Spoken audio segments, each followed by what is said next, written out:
dar dar dudão, dar dar dudarão, dar dar dudão, dar dar dudarão, dar dar dudão, dar dar dudarão, dar dar dudão, dar dar dudarão. Charqueadas dunas, areia, ao sol tem branco e preto, laranjal. Rio Grande, cachoeira, Caçapava, liberdade, noite alta, minha alma. Charqueadas dunas, areia, ao sol tem branco e preto, preto e branco, litoral. Rio Grande, cachoeira, Caçapava, liberdade, noite alta, minha alma. Dar dar dudão, dar dar dudarão, dar dar dudão, dar dar dudarão. A princesa é uma senhora de idade avançada, e nas noites de sábado ela dança abraçada com o velho sopapo negro. A princesa é uma senhora de idade avançada, e nas noites de sábado ela dança abraçada com o velho sopapo negro.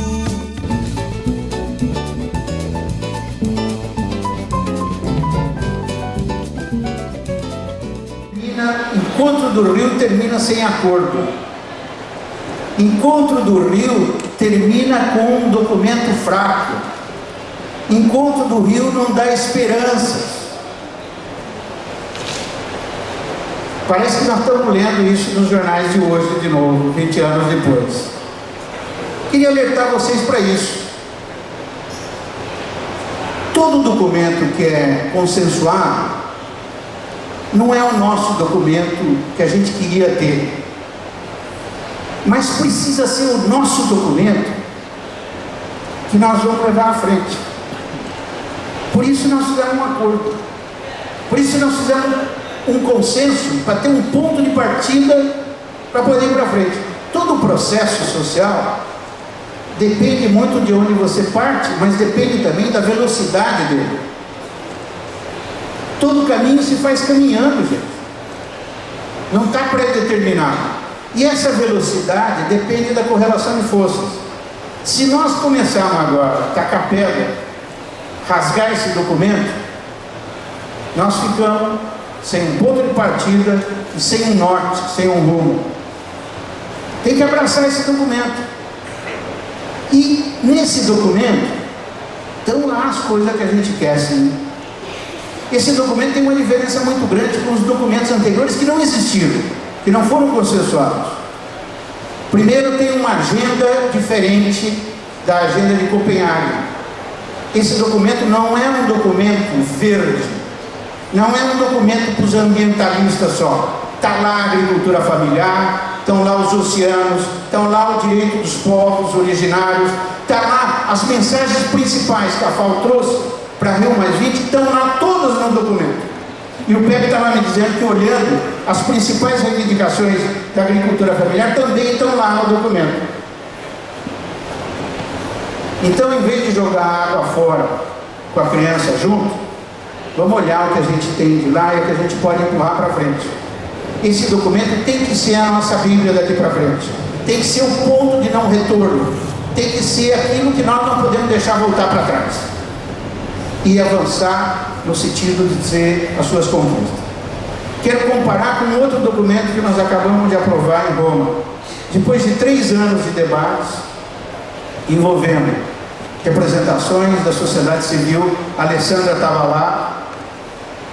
A Alessandra foi uma das baluartes dessa briga.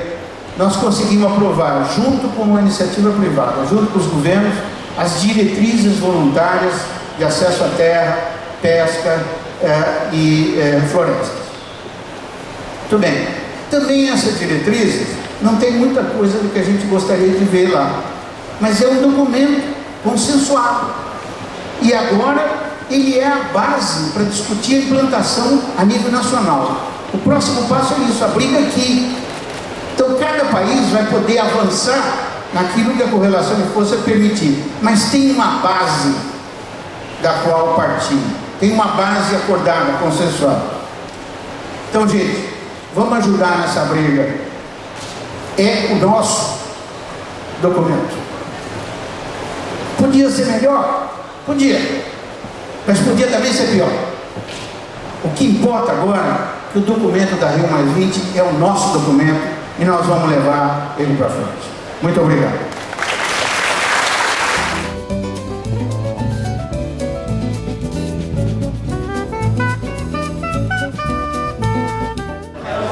Essa aqui é uma exposição da ONU, é um espaço da ONU, da campanha Futuro que Queremos, que é uma campanha global, que estava chamando as pessoas a discutirem sobre o futuro que elas queriam, dar ideias, darem soluções e tudo mais. E aí, dentro dos 7 temas que vão ser discutidos na conferência, alimentos, energia, oceanos, desastres, emprego, água e cidades, as pessoas podem deixar suas opiniões aqui, colado no adesivo e tal. E também a gente está exibindo depoimentos que já foram deixados no site, desenhos de crianças sobre as cidades que elas querem. Qual é o site? É o futuroquequeremos.org.br, mas aí também dentro do site da Rio+20, o oficial mesmo, tem um link também para o Futuro que Queremos. E ali no meio são as fotos da campanha publicitária brasileira, que é Eu Sou Nós. Eles trouxeram a ideia do programa e criaram uma campanha publicitária, tem vídeo, tem foto, tá passando na rádio também. E aí é só o slogan Eu Sou Nós para trazer essa ideia de coletividade, para fazer que todo mundo pensar que todos temos responsabilidade sobre o futuro. E, enfim, é isso. Mas é isso.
João Molevade, Minas. A minha associação chama Atli Marjon, Associação dos Trabalhadores de Limpeza e Materiais Reciclados de João Levante. Jailton Teófilo Tony, a minha associação chama Asca 9. Aqui eu trabalho com muito orgulho. Meu nome? Seu nome. Aqui é Maria de Fátima, Atli Marjon, catadora com muita honra. Madalena, Itaúna, Minas Gerais. Sou parte da Cooperativa de Reciclagem de Trabalho Limitada, Cooperte, Colar da Metropolitana. Meu nome é Raquel, eu sou catadora, trabalho na associação Ascanave de Governador Valadares. Eu sou Madalena Duarte, eu venho do estado de Minas Gerais, eu sou de um município chamado Itaúna, eu faço parte eu sou um membro do Movimento Nacional e sou coordenadora também nacional do movimento. E eu trabalho numa cooperativa em Itaúna, uma cooperativa chamada Cooperte. E lá a gente tem 70 cooperados e também faço parte no estado de Minas de uma rede chamada Cata Unidos, que tem 845 associados. O objetivo nosso, o Movimento Nacional dos Catadores, de estar aqui dentro da Rio, participando da Rio+20, é porque a gente não está de olhos fechados para tudo que está acontecendo no mundo. Hoje o Movimento Nacional também fez uma aliança global com a IEGO, a Gaia e outras instituições em defesa da vida, do planeta, em defesa das políticas públicas. E o objetivo do movimento é estar trazendo ao conhecimento, porque aqui na Rio+20 está participando o mundo todo, para que eles saibam que os catadores são os maiores defensores do planeta e da vida. E também deixar para a sociedade a alerta, não a incineração, não a privatização. Coleta seletiva solidária, ela tem que ser feita com o catador, porque esses trabalhadores sobrevivem da renda desses resíduos. E se o governo não estiver mesmo de mão dada com os catadores, eles vão criar monstros no nosso país que depois a degradação não tem recuperação. Precisamos fortalecer as nossas políticas sociais, políticas públicas, e que esses trabalhadores sejam de fato reconhecidos pelos governos locais, federais e municipal e estadual. E também quero deixar um recado aqui para todos, que o MMCR hoje, ele faz parte da América Latina e nós estamos dentro, junto com a rede latino-americana, com o mesmo objetivo, com a mesma ideia de defender os recicladores, não só do Brasil, como do mundo.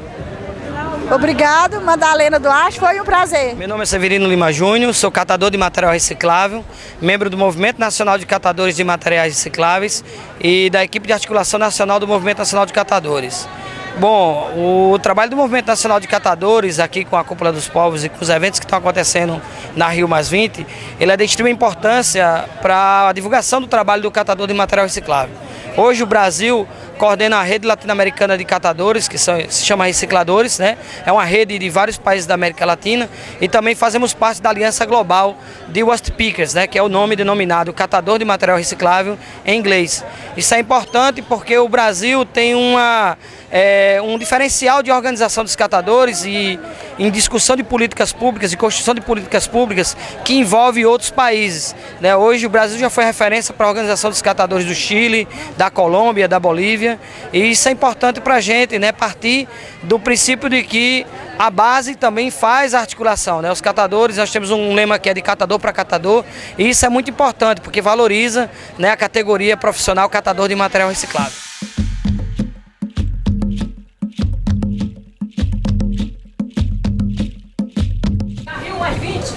Foi lá organizado o Xingu+23 e nós tínhamos ali as grandes esperanças dos povos indígenas, que eram as crianças. E aí todos os que estavam presentes se perguntaram. Os pais dessas crianças tiveram terra, tiveram água. E essas crianças, qual é a herança que vai ficar para elas? E ninguém sabe responder. Qual é a herança que vai restar para elas, para continuar as gerações futuras? O rio sendo destruído, a mata sendo destruída, o povo sendo destruído. O Zaraueté, da volta do rio do Xingu, é um povo que tem uma sabedoria milenar, que construía suas próprias roupas, plantava o seu próprio produto e confeccionava suas próprias roupas. E hoje essa cultura vai ser destruída por conta desse grande projeto. Os Assurini é uma cultura muito bonita, desenhos, está sendo destruída por conta desse grande projeto. E assim todas as outras nações, todas as outras nações estão sendo destruídas, estão sendo dizimadas. É um novo tipo de colonização. É um novo tipo de colonização. E nós brancos já sabemos que é pela corrupção. É esse tipo de acatamento que o governo está dando. Mas o governo também divide os povos indígenas, e ele diz, não, mas esse povo aqui está comigo. Não é verdade? Aí eles trazem os povos indígenas para fazer jogos, trazem, dão os melhores hotéis, para dizer o seguinte, não, os projetos de Belo Monte, os projetos da barragem na Amazônia, nós estamos cuidando bem deles. Aí ele leva lá num parque, lá onde está muito bonito, não, olha, está vendo só, a gente está dando sim, outra terra, eles estão sobrevivendo melhor do que se eles estivessem lá. Inclusive foi uma frase da presidenta Dilma dizendo isso. O projeto Belo Monte vai tirar esse povo da miséria, e esses miseráveis aí, ele falou assim do povo. Tem testemunha. Então, os miseráveis, que somos nós que estamos lá, acreditamos que a miséria é acabar com o rio, é acabar com a terra, é acabar com a água.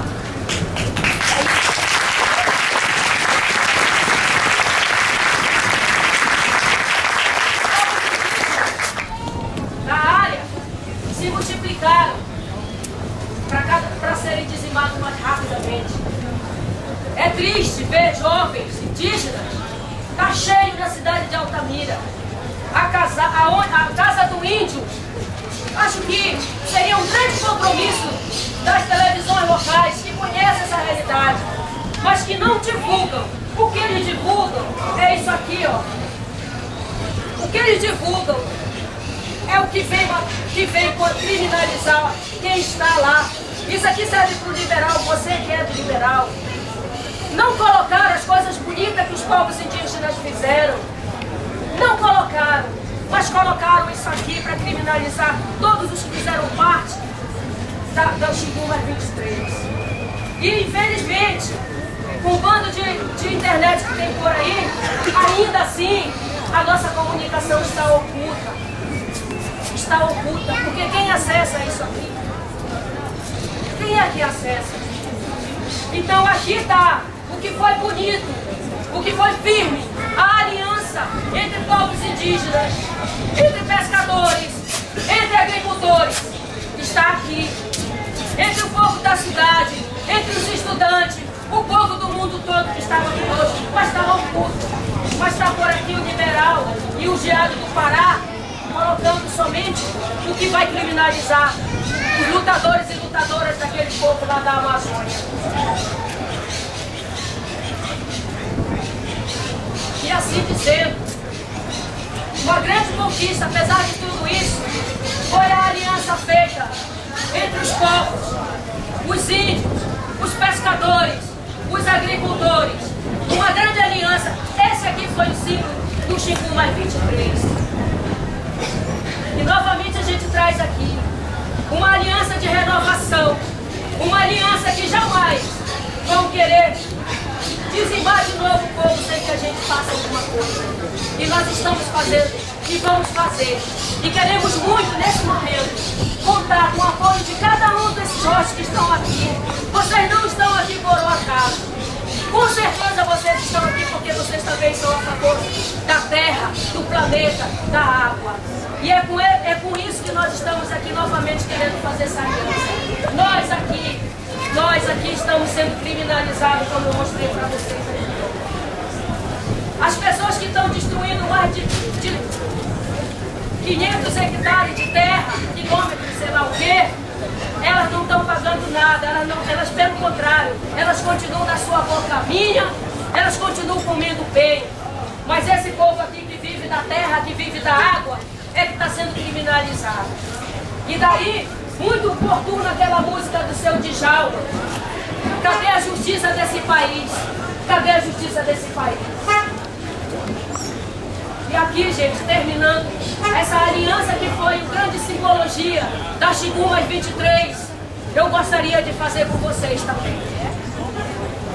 E no final da mesa, todos que estão querendo fazer essa aliança, os povos da terra, que são a favor do rio, que são a favor da terra, do planeta e da floresta, vamos nos unir nessa grande aliança. Muito obrigada.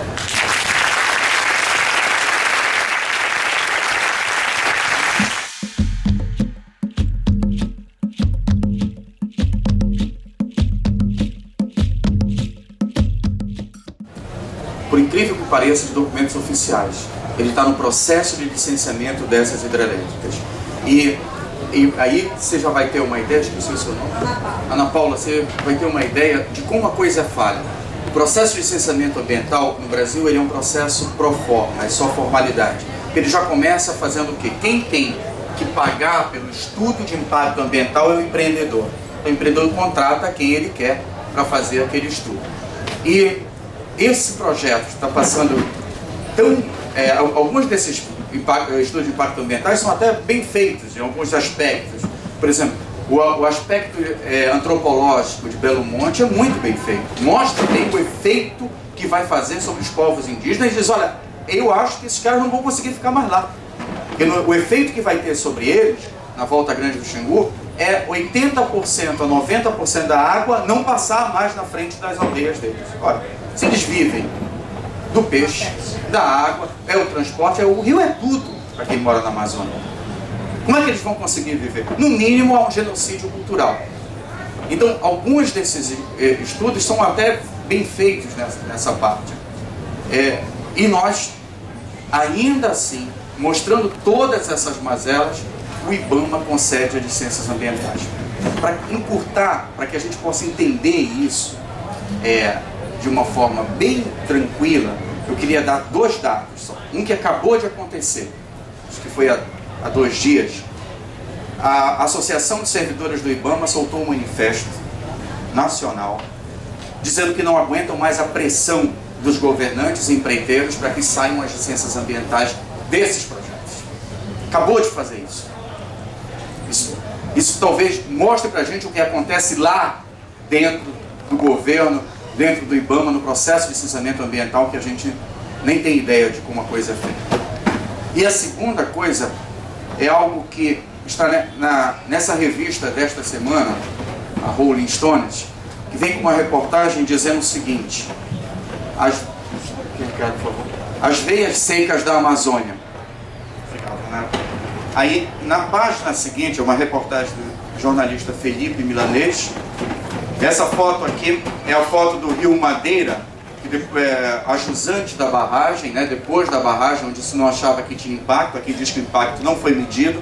E foi na hora que as águas passam sobre a turbina, elas vieram com uma força tão grande, e isso não estava no estudo de impacto ambiental, que levaram as casas que eles diziam que não iam ser atingidas. E aqui uma casa inteira indo por água abaixo, literalmente. Aqui é a ensecadeira de Belo Monte, onde os indígenas fizeram protesto no sábado agora e quebraram os equipamentos todos, desde lá pela violação dos direitos. Aqui é um quadrinho, esse quadro, todo mundo consegue enxergar daí, né? Eu vou traduzir aqui para vocês. Ele está dizendo o seguinte: corrupção em obras. Ele diz que as maiores construtoras do Brasil, 5 das maiores construtoras empreiteiras do Brasil, fizeram, a maioria, ou estão em andamento com a maioria dessas obras. E elas devem receber, segundo a Bloomberg, elas devem receber até o final dessas obras 25 bilhões de reais do governo federal. E ele diz mais embaixo que essas empreiteiras doaram para a campanha da presidente Dilma 45 milhões de reais. Eu não tenho a resposta às perguntas de vocês, mas eu acho que esses dados nos ajudam a respondê-las.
Meu nome é Ana Luísa, eu trabalho no grupo de permacultura da Universidade Rural do Rio de Janeiro, sou aluna de engenharia florestal da universidade.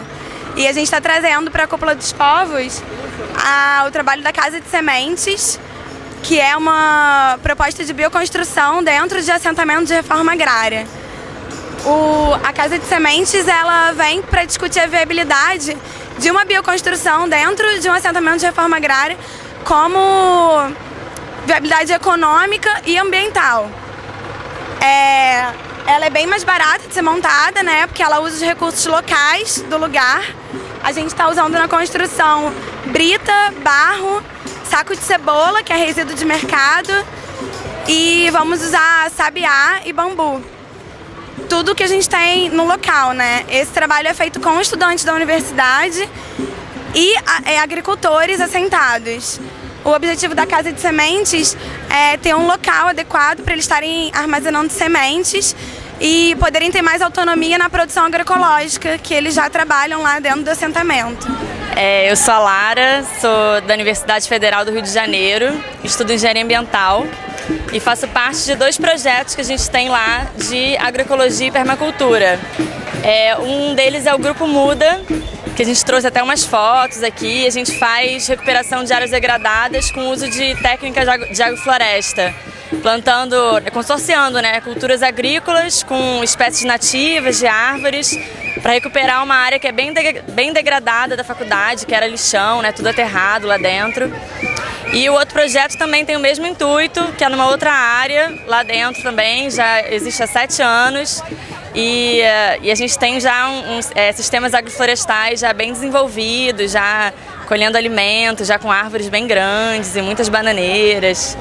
E a gente faz um trabalho também com a feira agroecológica na FRJ, a gente, em parceria com a faculdade, está fomentando essa ideia, né, dos agricultores lá dentro, fortalecendo essa rede.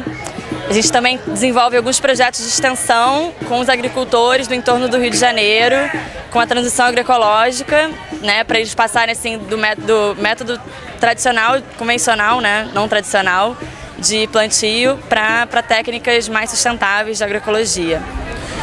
Oi, eu sou o Lucas, sou do curso de Ciências Ambientais do 5º período, trabalho no projeto Boldinho da Urca de permacultura e agroecologia, e o nosso projeto consiste em ocupar uma área que era sucateada pela faculdade, né? Era uma área que tinha vários entulhos jogados, a gente começou a fazer mutirão para remanejar esses entulhos, reutilizar os entulhos de maneira a utilizar para hortas, dependendo da visão da gente, né? Então o que a gente utilizou, aqui tem as fotos do antes e depois do projeto. A gente começou a utilizar a adubação verde, que consiste em plantar leguminosas para dar matéria orgânica para o solo, fazer um solo mais fértil.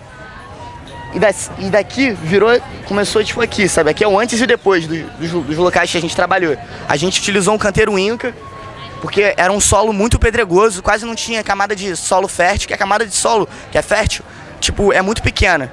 Aí você precisa fazer adubação verde para tornar ele mais fértil. E a gente começou a utilizar também composteira, que é respeitando o ciclo da matéria, né, da natureza, que a gente às vezes não respeita. A gente vai misturando lixo orgânico com plástico e outros tipos de materiais, enquanto a gente podia fazer o nosso lixo orgânico misturando com matéria seca, como folha seca, celulose, transformar ele num adubo muito fértil para o solo também. Permitir que a matéria se cicle, né? Porque a terra de hoje vai ser a planta amanhã, e a planta amanhã vai ser o nosso corpo, é o nosso alimento, né? E é sempre esse ciclo que a gente precisa respeitar. E basicamente o projeto consiste nisso.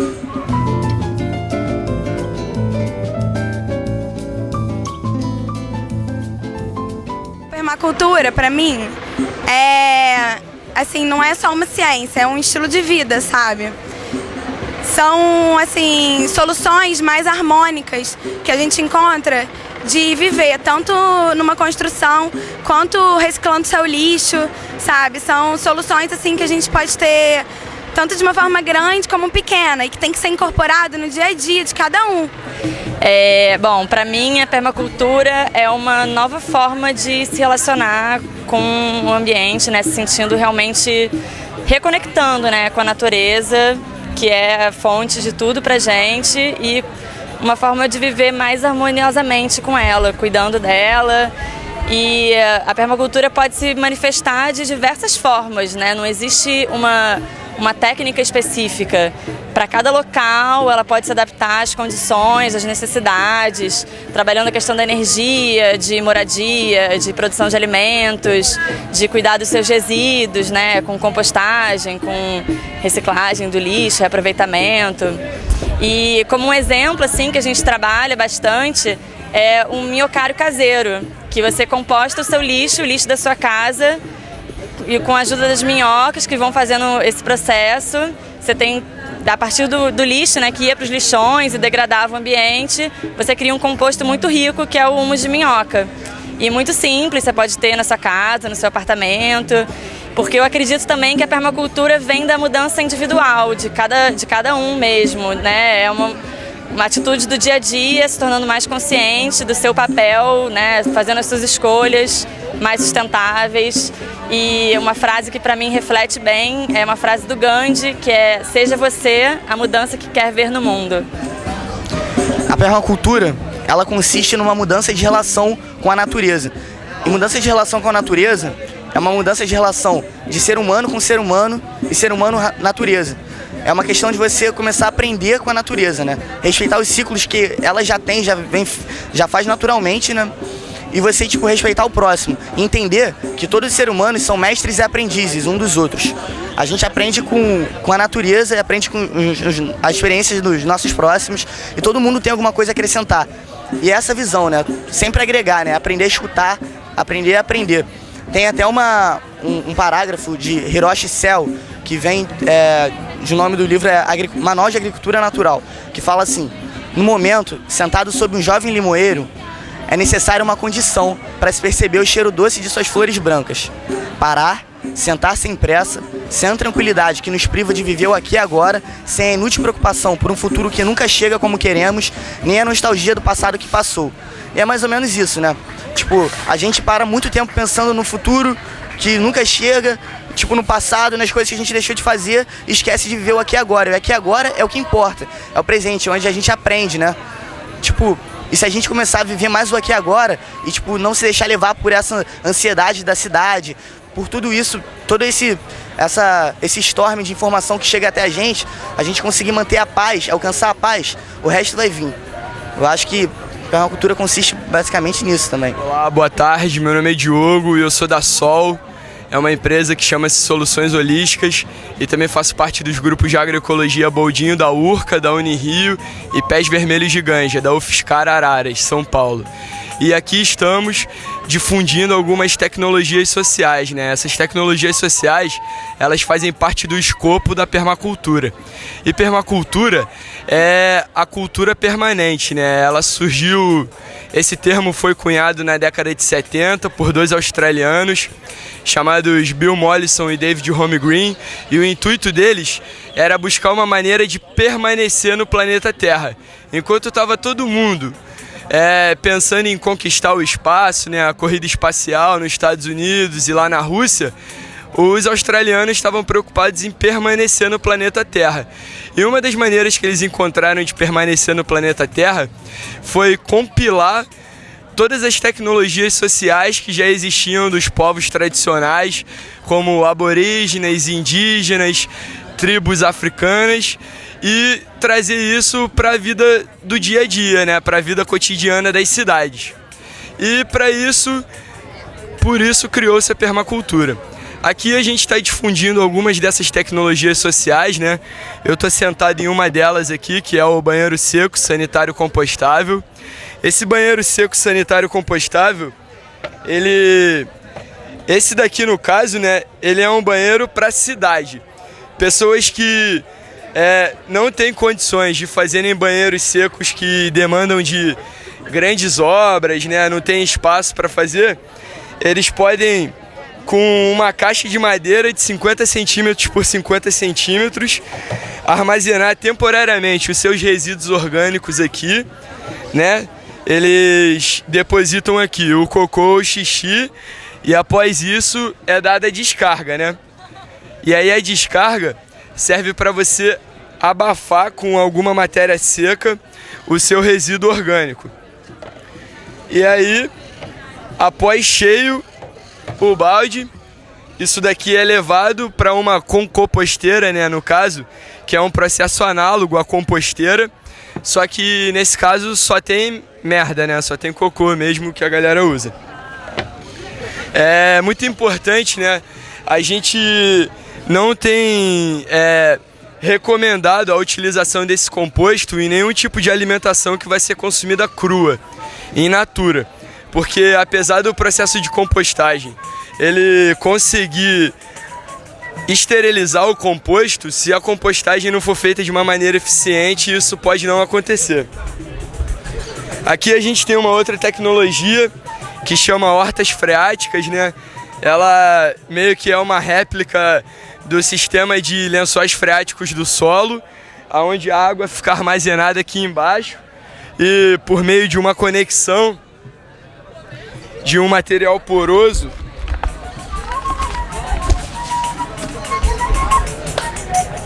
esse material poroso aqui, ele faz o contato, né, da água que está dentro desse cano aqui com a terra que está aqui dentro desse vaso. E com a própria sede das plantas, elas vão bebendo água como se elas estivessem num lugar bem legal. A gente também tem uma outra tecnologia social aqui, né? Que é uma composteira para quem mora em casa onde não tem quintal ou então apartamento. Vocês podem abrir aqui a composteira?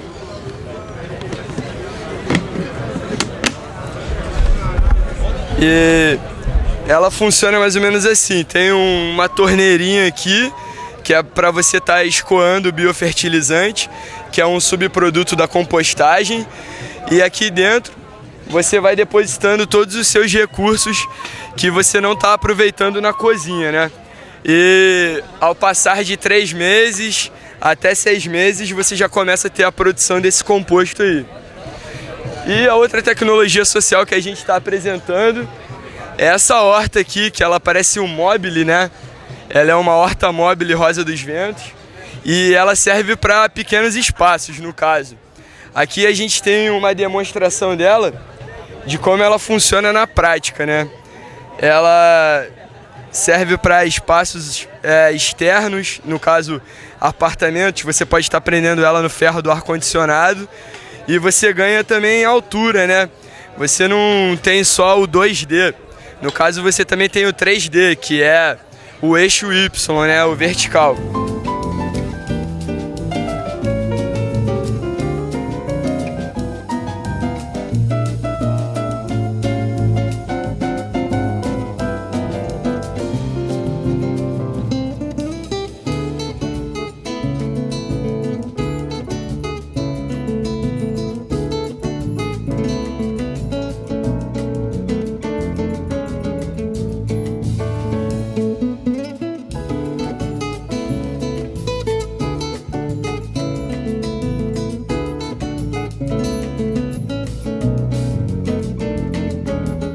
Tem 2 mastros, cada mastro tem 52 metros e o navio como um todo tem 58. Pode ficar tranquilo que não vai afundar não. Ele tem 58 e esses 2 mastros, vocês podem perceber que ele tem um formato de A. Por que um formato de A? Para um maior aproveitamento energético, tá? Sempre quando possível, em condições adequadas, climáticas, a gente utiliza as velas.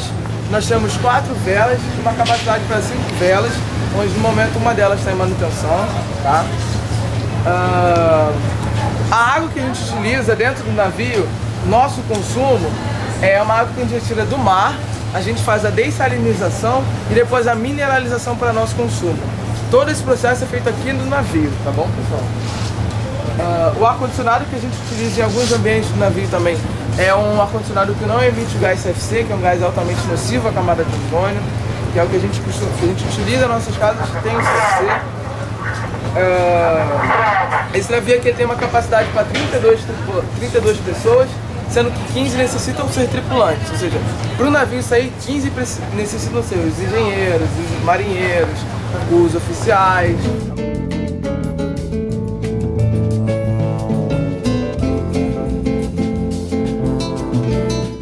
Eu sou Ricardo Baitello, coordenador da campanha de energias renováveis do Greenpeace.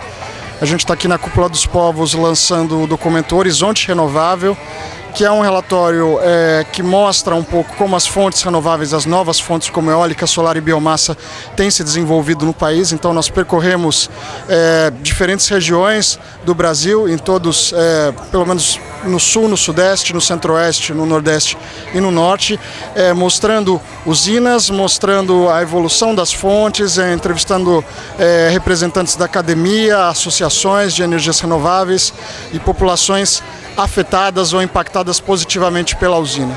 E juntamente com o Horizonte Renovável a gente também está publicando um mapa que mostra o potencial dessas fontes no Brasil, justamente para mostrar que em todos os estados do Brasil, em todas as regiões do Brasil é possível você atender a demanda de eletricidade com energia renovável de forma satisfatória, sem ter que lançar mão de usinas poluentes como grandes hidrelétricas na Amazônia ou geração nuclear no Rio de Janeiro ou no Nordeste, como o governo brasileiro planeja.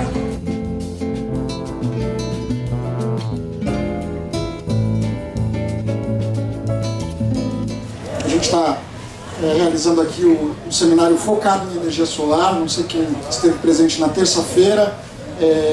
Na terça-feira a gente lançou esse documento que está sendo projetado aqui, chamado Horizonte Renovável, que é um relatório que está disponível, quem quiser baixar no site, ou a gente tem algumas cópias aqui também. É um relatório que fala sobre os potenciais das fontes renováveis no Brasil, e a gente foi nos locais averiguar esses potenciais e as aplicações de energia eólica, energia solar e energia de biomassa. Então, esse foi o foco da terça-feira e o trabalho do Greenpeace aqui na cúpula e também como campanha está essencialmente focado agora em energia solar, uma vez que outras fontes, como a energia eólica, já estão num patamar diferente de desenvolvimento. Então, a gente considera essencial ter essa mesa aqui na cúpula para discutir especificamente energia solar, e a gente tem aqui a presença do Guilherme Sequis, do Carlos Felipe Faria e do Danny Kennedy, veio da Califórnia e vai estar sendo traduzido ou pelo Léo ou pela Nicole, não sei como ficou programado aqui. Então, sem mais delongas, eu vou passar a palavra. Quem vai ser primeiro para o café. Vamos lá. Bom, meu nome é Carlos Faria, vocês podem me chamar de Café, é meu apelido, tudo bem? E o nome desse trabalho, esse seminário que a gente está trabalhando aqui, se chama Solar para Todos. Então eu tentei focar um pouco no como transformar isso para todos, ok? Vamos lá. Então a primeira pergunta é o seguinte: solar para todos. Todos significa que a gente está universalizando o acesso à energia. E uma pergunta que eu sempre faço e que no transmite e desmistifica todos os argumentos que aparecem contra a energia solar é o seguinte: gostaria que vocês me dissessem qual outro recurso de energia é um recurso que não tem dono. Esse é o primeiro ponto. Ou seja, o sol é o único recurso energético que nós temos que não tem dono. Então aquela charge ilustra muito bem isso. Se nós queremos carvão, alguém é dono das minas, da cadeia das minas, Se alguém quer petróleo, alguém domina os poços, a cadeia de suprimento dos poços, não é isso? Se alguém quer urânio para fazer energia nuclear, sim. No final das contas, historicamente, se a gente analisar a evolução da energia solar, nossos líderes, mal assessorados ou providos de uma cultura que é difícil de pensar em inovar, vão falar que a energia solar não é viável. Né? E se a gente analisar bem, a energia solar é a única que não tem um dono. Então ela não tem como fazer parte de uma cadeia de centralização. Concordam comigo? Não tem valor econômico. Então a gente não consegue perceber isso e convencer os nossos líderes a que a energia solar é um recurso que nós temos disponível e é para todos. Vamos lá. Se a gente fala em desafio da energia do século XXI, eu extraí um artigo que está em inglês, um trechinho apenas, que ele cita brevemente ali, que ele fala que a gente vai fazer uma transição de uma economia fóssil para uma economia solar. E que nas plantas e na fotossíntese e no uso do sol estaria o segredo da humanidade. Passa para mim, por favor. Infelizmente ou felizmente, esse artigo foi escrito numa revista de ciências norte-americana em 1912. Ok? Há 100 anos atrás, já se apostava na energia solar, e o que a gente vê, na verdade, é que isso não foi realizado. Por quê, gente? Pode passar. Porque, na verdade, para a gente mudar e entender um pouco como é que a energia solar pode trabalhar, a gente tem que pensar em inovar. E inovar para a gente é muito difícil. Ou seja, nos últimos 50 anos a gente vem sido convencido e trabalhando numa cultura que é fóssil. E aí, efetivamente, muitos dos consórcios internacionais ou grupos econômicos não têm interesse em quê? Em mudar uma fórmula que está certa. Já ouviram falar em time que se ganha, a gente não se mexe? Nesse caso, nesse momento que nós vivemos, essa fórmula ela é extremamente inadequada, concorda? Porque se a gente não abrir a nossa mente para inovar, para aceitar que é possível fazer uma transição para uma economia solar, em todos os seus recursos, não só do sol, mas da biomassa, dos ventos, a gente não vai conseguir se livrar do que em 50 anos a gente construiu baseado numa cadeia fóssil, tudo bem? Vamos lá. E mudanças, na verdade, se por um lado é pessimista falar que a gente não tende a inovar, por outro lado as mudanças felizmente acontecem. Ali é um artigo que eu extraí de um Ed Morris, que era um problema em 1898, a cidade de Nova York e Paris detectaram um problema que em 1930 haveria um holocausto devido a cocô de cavalo. A cidade de Londres estaria com 2,20 metros de cocô de cavalo, coberta de cocô de cavalo, se não houvesse um problema para os cocôs de cavalo. 5 anos depois inventaram o automóvel e o problema do cocô de cavalo desapareceu. Por quê? Houve uma possibilidade e uma abertura para que houvesse uma mudança. Ok? Vamos lá. Uma outra coisa que a gente pode pensar das vantagens dos recursos solares, pessoal. Nossa economia hoje era toda baseada em depósitos. Concordam comigo? Tudo que a gente trabalha hoje, os combustíveis fósseis, o carvão, o petróleo, energia nuclear, tudo isso não é um depósito que está depositado durante milhares de anos ali, e a gente vem extraindo. Efetivamente é um recurso que não é renovável. E nossa economia, na verdade, para ela se movimentar mais levemente, mesmo na nossa cultura de vida, a gente teria que mudar o quê? De uma cultura de depósitos para uma cultura de fluxos. E o que a gente chama de fluxo? Algo que possa ser o quê? Renovado. Que é, na verdade, o quê? Energia solar, energia eólica, energia dos ventos e a própria biomassa e a fotossíntese. Então a ideia de uma cultura solar é migrar de um depósito que está estagnado para uma cultura que se movimenta e é renovável. Pode passar. Outro detalhe importante, gente. Se a gente fala em energia solar para uma pessoa, é fácil de compreender. Pode passar. Mas nós temos que pensar que a gente tem que produzir energia para 6 bilhões de pessoas. E daqui a pouco para 9 bilhões de pessoas. Não é isso? Então nós temos que pensar que daqui para frente não é simplesmente pensar num ser ou numa nação ou numa diretiva política. É pensar que a gente tem um desafio para bilhões de pessoas. Pode ir. Se a gente pensar do ponto de vista de meio ambiente e pensar do ponto de vista de mudanças climáticas, a gente vai entender um pouco a relação das emissões em gramas de CO2 equivalente por quilowatt-hora. Esse gráfico mostra várias tecnologias e a gente vai ver o seguinte, que a nossa diretriz política brasileira, infelizmente, ou grande parte dos recursos, está destinando dinheiro para esse lado da nossa matriz. Gás natural, óleo, energia nuclear e carvão.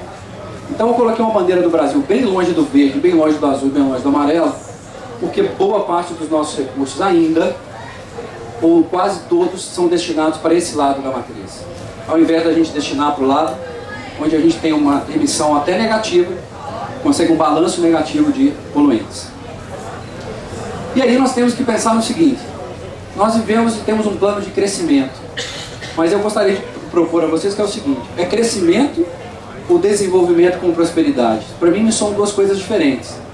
Se a gente pensa, estou resumindo muito, que o Brasil hoje tem um plano de crescimento baseado em pré-sal, mais nuclear, mais mega hidroelétricas, e na verdade a gente poderia ter um Brasil baseado em pré-sol, pré-vento e pré-bio, que é pré-biomassa, eu me coloco num dilema onde eu acredito que a gente está caminhando para um crescimento sem desenvolvimento e prosperidade.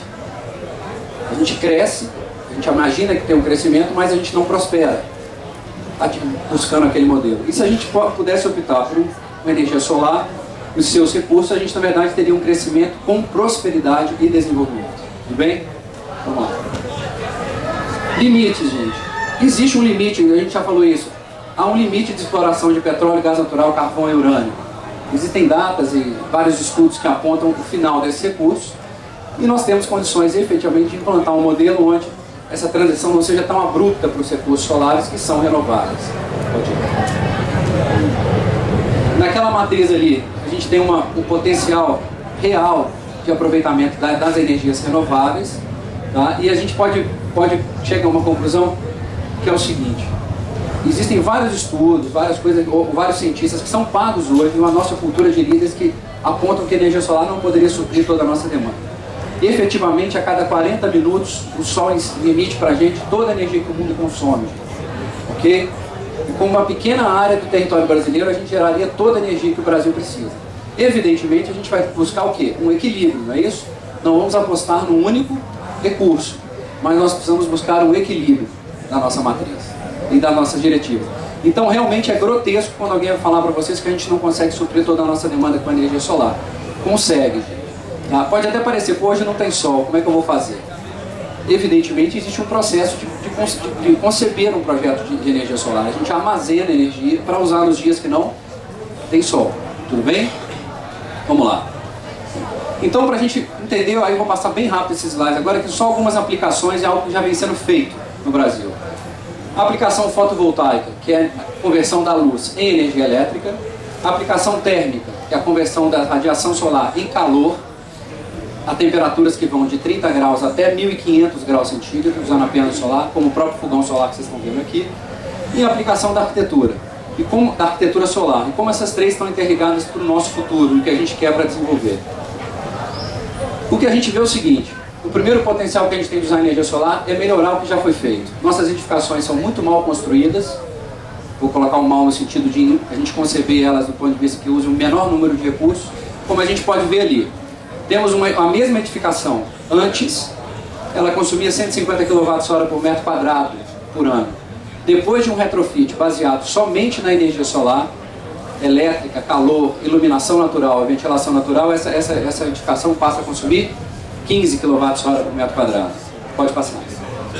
No Brasil, felizmente, essa é uma diretiva interessante. Nós temos, acredito eu, o maior programa social de aquecimento solar do mundo.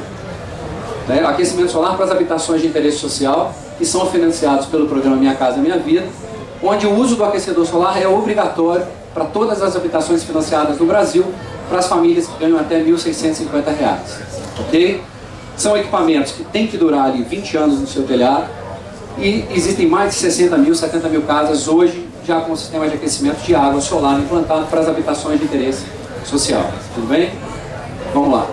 Aqui no Rio, por exemplo, tem uma obra que vocês podem visitar que fica no Complexo da Mangueira, que foi, se não me engano, foi uma das primeiras em edificações populares de predinhos, onde cada família tem ali o seu tanque de 200 litros de água quente, a sua placa que aquece a água, e ela pode ali eliminar entre 30% e 50% do consumo de energia elétrica dela, que é destinado para tomar banho. Tudo bem? Pode ir. Evidentemente, gerar água quente com energia solar não tem muitos limites. A gente pode gerar 200 litros de água ou pode gerar 200 mil litros de água por dia. Depende muito do número de coletores. Então existem vários prédios, por exemplo. Eu venho de Belo Horizonte, que é uma cidade que tem uma cultura solar mais evoluída do ponto de vista de aplicação e edificações, onde as edificações em geral usam hospitais, prédios, que geram 200, 380 mil litros de água por dia, usando somente os coletores solares. Pode ir. Então grandes placas, estão vendo? Hospitais, por exemplo, que geram toda a água quente que é necessária, e isso é uma tecnologia que já é dominada e desenvolvida. Então vamos tentar entender qual é a lógica da energia solar e por que ela é mais simples. Né? Vocês imaginam que hoje, para a gente tomar banho, por exemplo, existe toda uma infraestrutura, uma cadeia de suprimentos para levar energia elétrica para a nossa casa, não tem? Eu preciso construir uma usina, vou gerar energia, não vou? Hoje, cada vez em locais menos adequados, não é isso? A gente está falando de uma Belo Monte. Ou seja, a gente vai ter que construir uma usina na Amazônia para manter o nosso modelo centralizador e megalomaníaco. Depois a gente precisa construir linhas de transmissão no país inteiro para levar essa energia no centro de consumo, não é? Depois essa energia chega na cidade, a gente tem que distribuir isso na nossa cidade para essa energia chegar na nossa casa. Percebem que nesse caminho inteiro, a gente tem um caminho que custa muito dinheiro e tem um impacto ambiental muito grande. Qual é o caminho que a energia solar faz em todas as aplicações dela? Ela já está disponível. Lembrando, o sol não tem dono, não manda conta, e o caminho dela é: o sol gera, transmite e distribui de graça. Basta que nós adequemos, nós fazemos uma adequação aonde? No nosso planejamento urbano, que é permitir que o sol chegue na edificação. Fazendo isso, nós conseguimos aproveitar o recurso solar em todas as suas potencialidades. Pode ir. A energia fotovoltaica, ela tem grandes benefícios, que converte a luz em energia elétrica, por quê?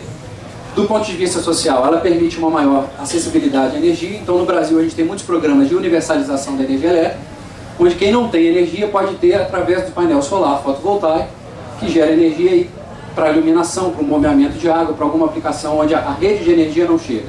Tudo bem? Pode ir. Aplicações de bombeamento de água, um camelo movido a energia solar, tudo isso é possível da gente imaginar. Tá? Pode ir. Existe um outro conceito da energia solar, gente, que está chegando no nosso país também, que é o quê? Construir grandes hortas solares. Muito construído na Europa, no Portugal, na Espanha, onde se constroem grandes painéis solares, esses painéis se movimentam acompanhando o movimento do sol e produzem energia elétrica. Pode passar. Mas a gente está falando, gente, de um latifúndio com vários painéis solares, ok? O que acontece aqui? A gente está voltando para o modelo que a gente usa, não é? Eu estou construindo grandes usinas centralizadas na mão de um ou dois grupos econômicos, vou ter que gerar, transmitir, distribuir para levar para dentro da cidade, concorda? Nesse modelo vocês vão entender que a energia solar é cara no Brasil. E é verdade, não dá para competir assim quando eu vou comparar com uma eólica ou uma hidrelétrica. Quando é que a energia solar é bacana? Gente? Quando a gente produz ela onde a gente está consumindo, porque eu elimino o quê? A distribuição, a transmissão e a geração, concorda? Pode passar. Aí são as fotos para vocês verem, pode ir. Do ponto de vista de exemplos mais próximos da sociedade, as primeiras grandes obras serão as arenas de futebol, que terão seus parques. Aqui a Arena da Bahia, por exemplo, já tem os painéis fotovoltaicos, que vai gerar a energia excedente com a energia solar. Pode ir. Mas qual que é o grande barato da energia solar? E onde ela é justa socialmente, economicamente, e gera todos os seus benefícios? Quando ela é trazida para onde? Para o nosso telhado. Conseguem perceber ali, olha, é uma cidade na Alemanha que chama Freiburg, que ela é praticamente 100% movida a energia solar. Os seus telhados todos são conectados à rede, a energia é vertida para a rede da companhia e cada um produz a sua própria energia. Pode ir. Pode passar esse aí. E o que isso vai demandar da gente? Como é que a gente vai usar essa energia solar que está tão próxima? Se nós tivermos o quê? Um cuidado no nosso planejamento urbano e um cuidado nas nossas edificações. Por quê? A energia solar ela tem que ser o quê? Integrada ao edifício. Não é isso? A gente precisa produzir mais energia, usar nossas coberturas, nossas fachadas, como eu estou mostrando ali para vocês, olha. Tudo que vocês estão vendo ali é painel solar. Ali naquela fachada ali, aquela fachada inteira produz energia elétrica. Tá? Pode passar. Existem sistemas transparentes, coloridos, vários tipos de painéis, filmes finos, que são películas que podem ser acopladas a qualquer tipo de edificação. Um sem número de tecnologias que nos permite o quê? Desafiar qualquer tipo de arquitetura e qualquer tipo de planejamento urbano. Tá? Pode ir. A estação de trem de Berlim, se vocês observarem ali aquela cobertura semi-transparente, a estação de Berlim ela é movida a energia solar. Todo o consumo de energia que tem na estação de trem é provido dos painéis solares que estão na edificação. Pode ir. E aí a gente tem várias fotos com exemplos de inserção arquitetônica, eu não vou me ater muito a isso, mas só para vocês verem que é possível explorar o edifício e o planejamento urbano para a gente aproveitar essa tecnologia. Pode ir. Uma outra coisa que a gente pode entender e mostra muito por que é difícil inovar. Há 50 anos também a gente vem trabalhando com combustíveis fósseis e com automóvel. Nós temos um programa de crescimento para aumentar a venda de automóveis, não concordam comigo?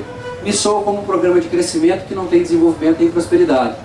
Porque aumenta o consumo de combustíveis fósseis, aumenta o endividamento geral da população, diminui a nossa mobilidade e não cria possibilidades para que a gente possa utilizar uma mobilidade mais limpa e mais elétrica.